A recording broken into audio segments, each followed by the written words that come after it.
Mag-isa sa may kanto, bit-bit ko pa rin yung bulaklak na lantas sa messenger. Yung huling scene, walang sagot, wala man lang kamusta. Nag-practice pa ng mga linya sa salamin, nagmukha akong tanga nung sinabi kong pwede ba kitang ligawan. Umiling ka lang sa kakanatawa, sabi mo sorry, ang bait mo naman, pero may mahal na akong matagal ng iba. Lahat ng plano ko biglang bumagsak, parang ako yung huli mong naalala.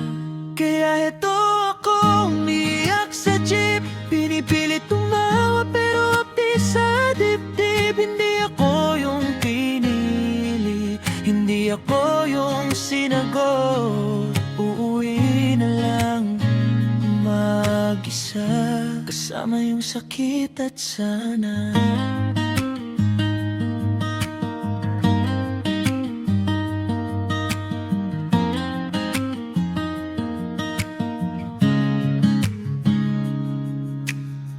sabi mo wag ka nang umasa, kasi may naghihintay na sa'yo sa kanto nyo.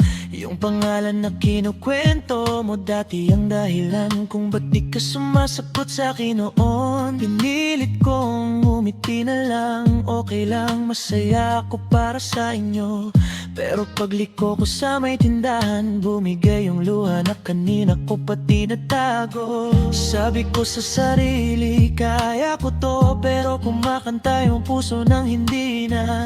Lahat ng tanong na bakit hindi ako, walang sagot, puro katahimikan lang talaga.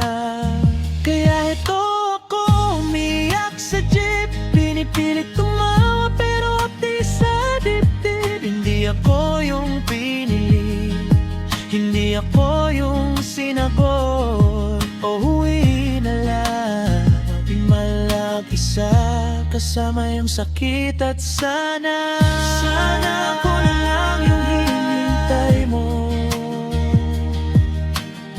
Sana ko na lang yung kasama mong umuwi. Pero hanggang sana lang pala ako sa kwento mo, extra lang ako, hindi bida.